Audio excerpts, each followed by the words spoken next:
Africa's positive economic outlook is under pressure, with growth forecast in 2016 at just under 5%. Africa's leaders need new approaches to ignite economic transformation. But amongst this, Rwanda, the land of 1,000 hills, has dramatically improved their economic outlook to become what many see as an emerging economic leader on the continent, making it the perfect location for the 2016 World Economic Forum on Africa. Well, this week on Talk Africa, we bring you insights from global leaders as they chart the way forward for Africa's economic growth. I'm Beatrice Marshall. Welcome to Talk Africa.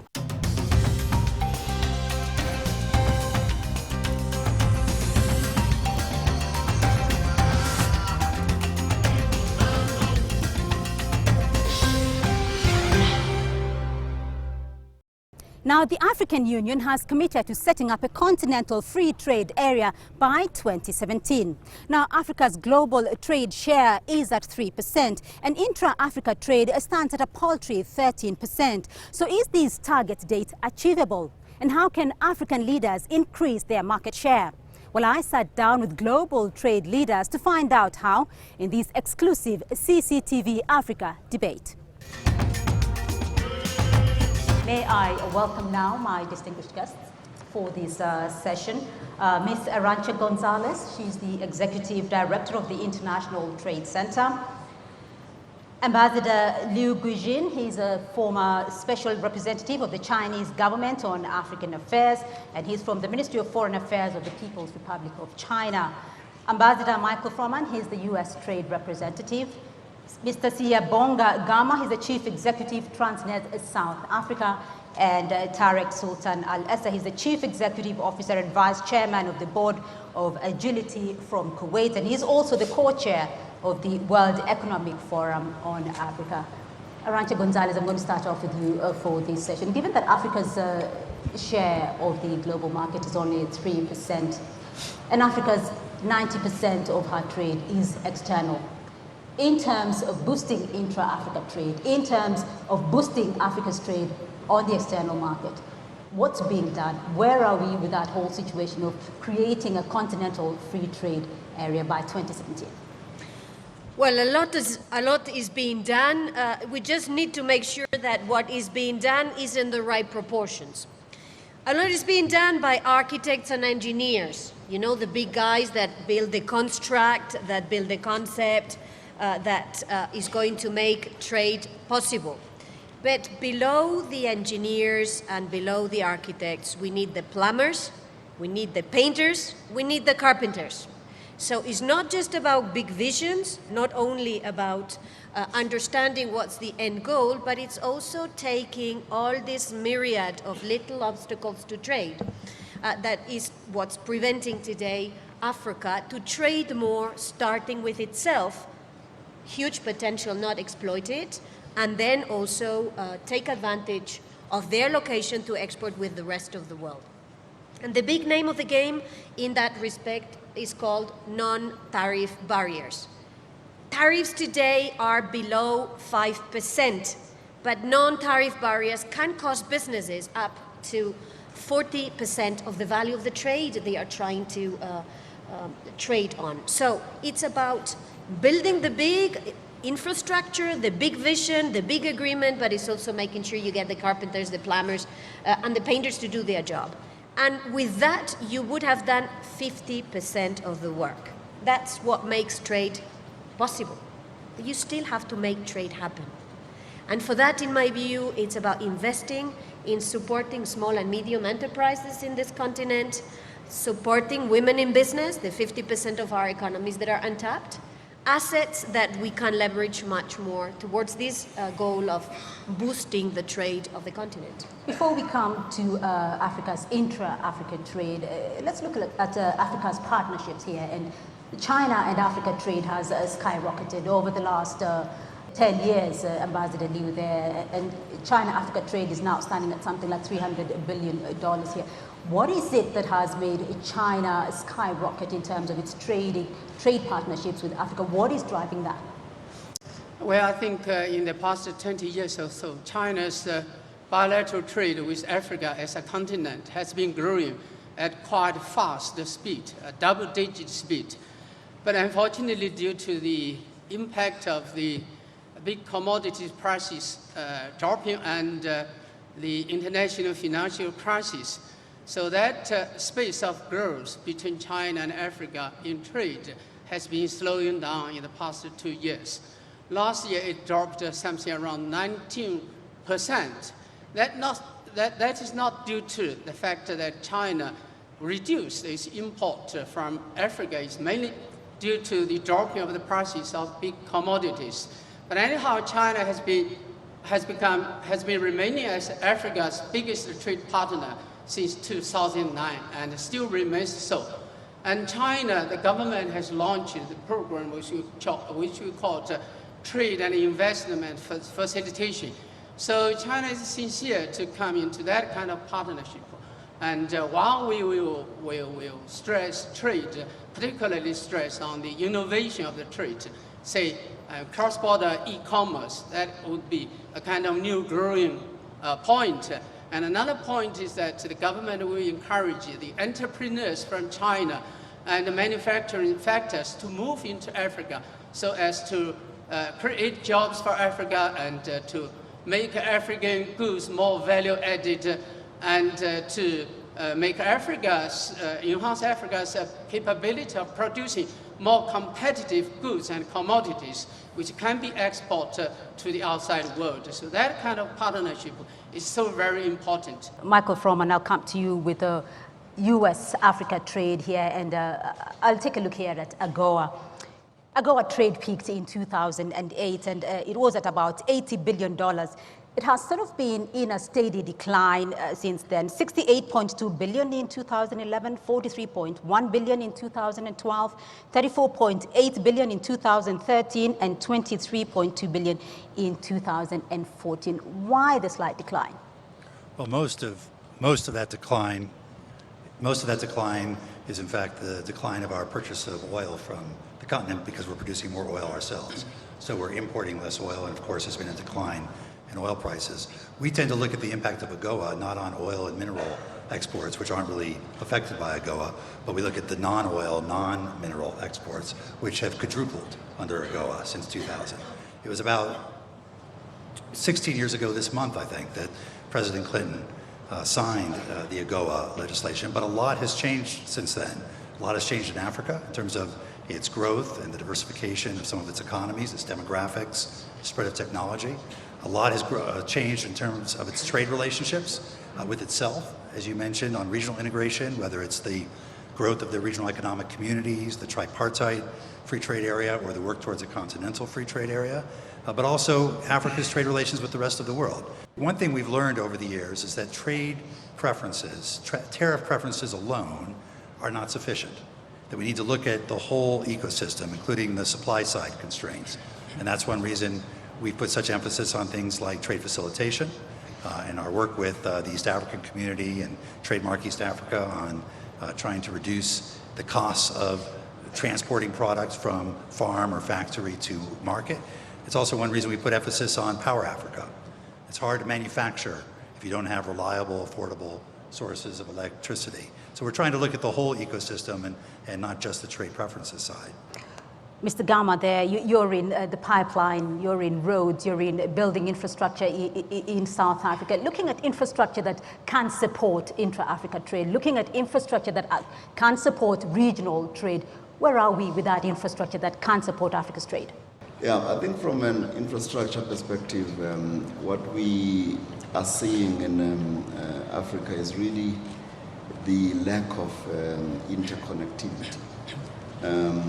We want to try and see how we could debottleneck from a logistics perspective by making sure that the missing links that we have, we can actually begin to build bridges, we can build railway lines, we can build much more efficient ports so that we can begin to make sure that we can accelerate the rate of trade. So infrastructure is very, very important as a catalyst to create economic growth. Infrastructure is important to make sure that we can debottleneck and release quite a lot of the minerals and commodities that we have because Africa is a mineral-rich continent. However, these blockages are actually a constraint, and these are part of the supply side constraints that we have in terms of making sure that we can boost intra-African trade. Right, Tariq Sultan, though, a recent survey from your organization of over 1,000 logistics company executives showed that the top 4 problems in emerging market economies are customs procedures, corruption, bureaucracy, and poor infrastructure. In terms of Africa, though, how huge is the challenge, and what can be done? What improvements need to be made to surmount those challenges? Well, I think the first thing is to focus on how big is the opportunity. And I think when you talk about a 10 to 30% GDP growth dividend that would come from trade simplification, the opportunity is tremendous. So, and I frankly believe it's the low-hanging fruit that can really unlock the potential of Africa, and in particular the SME segment. 9 out of every 10 new jobs in the emerging markets are coming from the small and medium-sized enterprise segment. And that segment of the economy is the one that's most sensitive to bureaucracy and ease of doing business issues. And basically, by maintaining an environment that is not as easy to do business as we would like, I think we basically are consuming the medicine that we need to drive the engine of growth going forward. And we talk about the 4th industrial revolution. That revolution will not take place if we don't take the steps to actually simplify and make our countries an easier place to do business. And what are the 2 things that I think that we need to focus on? First of all, we have to develop the capacity and the technology for change. And we need systems that can actually help manage processes and simplify an electronic superhighway for trade facilitation. And maybe sort of a way to look at this is to say, how is it that governments typically focus on trade facilitation? If you go to a meeting about trade facilitation, you usually have 20 or 30 people from each government in a room. And the reason is the supply chain is controlled by so many different stakeholders of each economy that the capacity to change is almost non-existent. So I think we need a minister for the supply chain in each country, and we need them to meet and to be empowered to actually make some of these changes.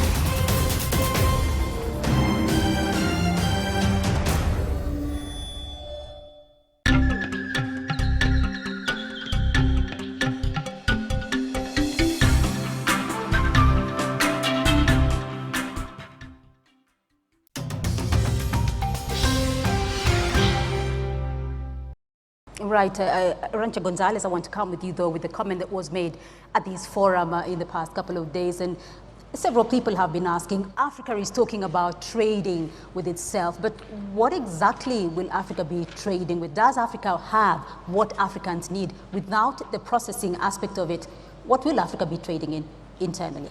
Well, Africa has what it needs in order to trade with itself. It may not be all that it could have, but it certainly has a lot that is not exploiting today. Africa produces in this continent cotton. Africa spins the cotton into thread. The thread is woven into fabrics. I know this well because the International Trade Center that I had has a big weaving operation in Burkina Faso and Mali. Africa has manufacturing of clothing. I was just talking to one of these manufacturers who has operations here in Rwanda and in South Africa. But what Africa needs in order to make this value chain work is deal with the myriad of little problems that hinder the passages of all these components, which is the notion of international trade today across borders, as well as the supporting infrastructure. But this is also happening in Africa. Take the East African community.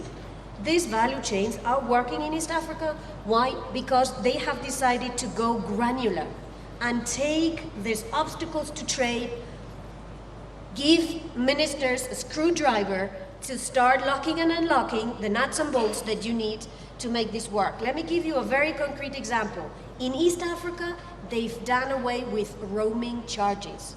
Actually, they've done it faster than Europe has done it. And as a result of that, there is an explosion in data and voice transmission. And as a result of this, the IT sector that is very active in Uganda, in Rwanda, and in Kenya is finding amazing new opportunities. So this is happening, and there are places that are moving faster than others. So it's just bringing all of this to scale that is necessary at this point. All right, Tarek Sultan?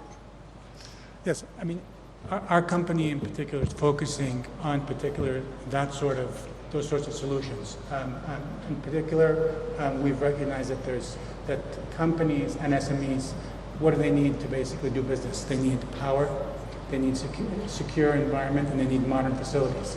And it's really pretty straightforward. If you can put those facilities in place, it's amazing the results that you see overnight. You see small businesses basically not having to incur the risks and capital expenditures associated with taking these large projects on themselves. They can simply plug and play into this space, and overnight they have an effective way to grow their business. So that infrastructure and sort of having clusters of infrastructure and can really make a big difference, and the multiplier is huge. Right, Mr. Gama.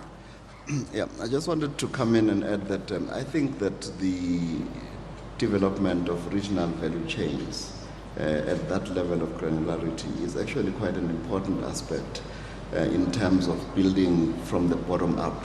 Because Africa is a continent of 54 countries with many borders, and I think those borders themselves become constraints. But if we start to say, let us look at an integrated planning and development framework per region and look at what are the core competencies and competitive advantages that each of those countries have, and begin to specialize in those. And then say, if you take some of the minerals and some of the core skills that are there, how do you build up? But make sure that there is political leadership, there is agreement in terms of what is the kind of way that can assist to debottleneck quite a lot of the constraints that are there on the continent. So probably we need to break Africa down and not look at it as the 54 countries, because I think it's like trying to head too many chickens. 54 is just a huge number. But if you started to look at it, in terms of the different regional blocks that have been formed, and then as you create this continental free trade area, which is going to give Africa scale and make sure that it creates a bigger market. But start from the bottom up and look at what constraints are there per region, and then start to resolve them and identify the 3 or 4 key constraints and focus on them, instead of trying to do too many things at the same time. Michael Froman, I'm going to come to you in just a moment, but first, yes, Ambassador Liu. Well, I think the African leaders have been talking about the common market, the integration of African countries' market for quite many years, and they have worked out a lot of overall plans. And they started from sub-regional, efforts first, and then gradually for a kind of continental free trade area.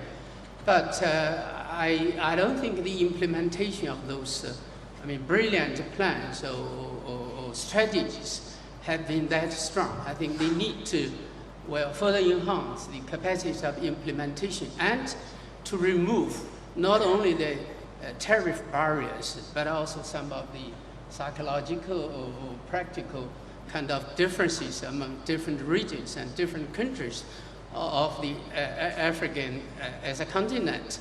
So that's why they've been talking for so many years, but the percentage of inter-Africa trade remains as it was some years ago. It's something around, no more than 15%.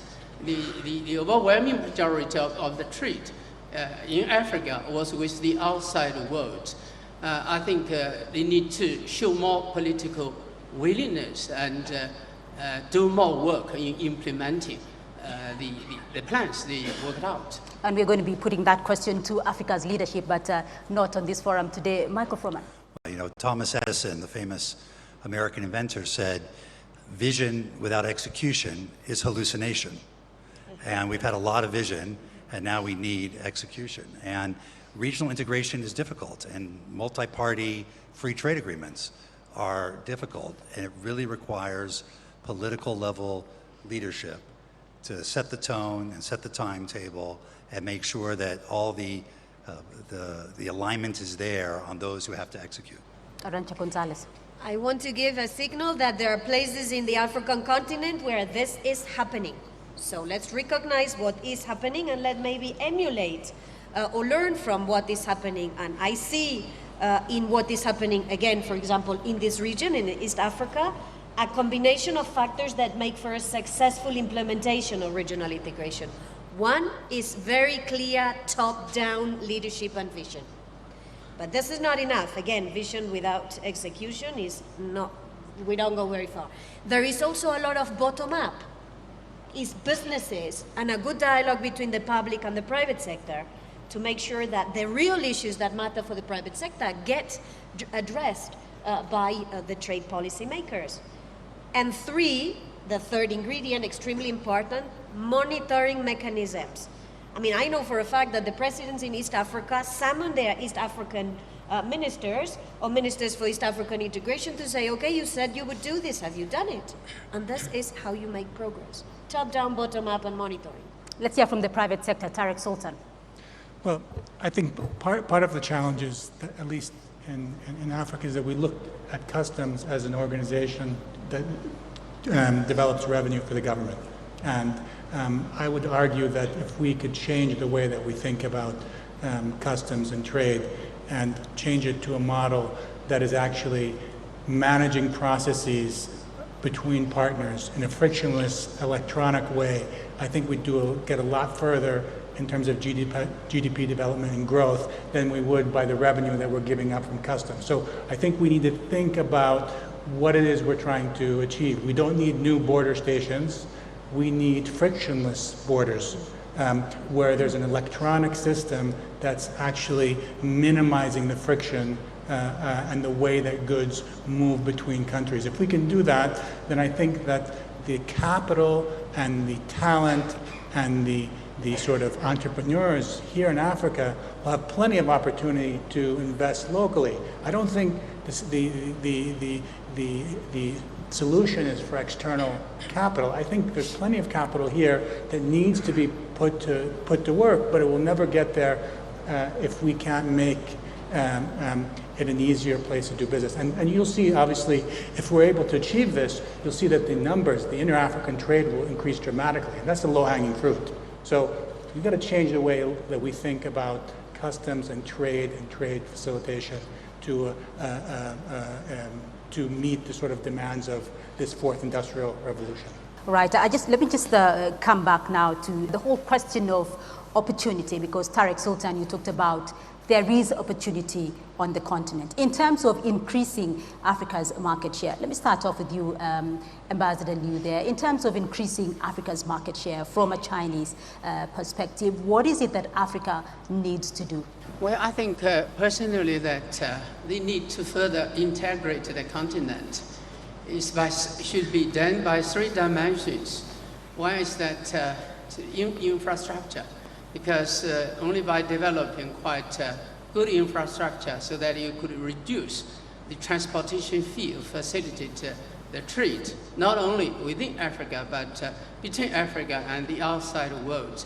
And another, connection is, to connect Africa, as a common market, that is from political aspect of things. We just not touch on this issue. And the third thing is the theme of this forum, that is connecting the continent by digital transformation, or by internet, by e-commerce, cross-border e-commerce, that would be regarded as kind of soft, infrastructure development. So if those kind of thing could be done, Africa's opportunity of increase its trade volume with outside world and within the continent to have a big share, would be more real, and the future would be more bright. So that would need a kind of we call PPP arrangement, public and private partnership, and that kind of partnership could be internationally from Africa, individual countries, the sub-regional organization and the regional organization, the African Union, to have partnership, real partnership on equal basis, on a kind of win-win arrangement with the outside world, with its main trade partners like China, United States of America, Europe, or Japan, or some of other emerging markets. All right, Tarek Sultan, to make your work easier on the continent, what do you need? I think goods and services need to flow through customs more efficiently and with less friction. If we can get that done, if we can achieve that one thing, I think we would solve or laid the seeds of the future sort of industrial revolution, and for the benefit of that industrial revolution to manifest itself here in the continent. Arantxa Gonzalez, you did talk earlier about there are many positive stories that are coming out of Africa. There are many countries or many communities that are doing well on the continent. In terms of examples of a country or a regional economic community or a trading bloc that has gotten it right in terms of infrastructure, in terms of policy, where would you point that to? Well, rather, I'm going to only take half of your question, Beatrice, if you allow me, because I want us to look at the risk of sounding a bit classical, to look at agriculture. This continent has more than half of its countries are net food importing countries. But when I look at trade in agriculture, only 17% of trade in agriculture in Africa is with other African countries. So we've got a huge potential called agriculture, which today is seen, in my view, too much as a subsistence agriculture issue, and the potential of transforming this agriculture into agro-processing or industrialized agriculture. And this is where technology, this is where services, this is where the digital economy that we are discussing here is extremely relevant. It's also going to have a huge impact in terms of poverty reduction, because a lot of the most poor are in rural communities. And many of them, by the way, are women. So we have a virtuous circle to make if we focus on agriculture. So I suggest we start a hashtag here that says, agriculture is cool, so that we put a bit of the spotlight again on agriculture. To end with an example, we work in Tanzania on spices. Before, the farmer used to sell the spices to an intermediary that sold the spices to the retailer, who then packaged, got the value added, and captured the rent. Guess what happens if you empower that farmer that is producing spices to package the spices and sell to the end consumer? 40 times increase in the revenue for the same spices. That's what I call transforming the potential of agriculture in the African continent. Thank you very much, ladies and gentlemen, for joining us in this session. May I also thank my panelists, Arantxa Gonzalez. She's the Executive Director of the International Trade Center. Thank you very much. Ambassador Liu, thank you very much for being on the program. Michael Froman, Tiango Gama, and Tarek Sultan, to you all. Thank you very much for participating in this. And that's all we have time for this week on Talk Africa. But you can continue this conversation online on YouTube, Twitter and Facebook. And join us again next week for another edition of the program. From Kigali in Rwanda, it's goodbye.